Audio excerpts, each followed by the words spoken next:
ভাইয়া আমি তোমার মতন বড় হতে চাই।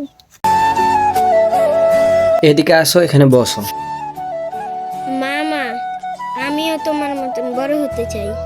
শোনো, তোমরা বড় হতে চাও, বড় হবা, আস্তে আস্তে বাস্তবতা চিনতে পারবা। কিন্তু পড়ালেখা শেষ করে যখন একটা সরকারি চাকরি খুঁজতে যাবা, তখন বিভিন্ন ধরনের কৌটা সম্মুখীন হতে হবে। আর এই কৌটা আমার আর তোমার মতো সাধারণ পরিবারের হাতে নাই।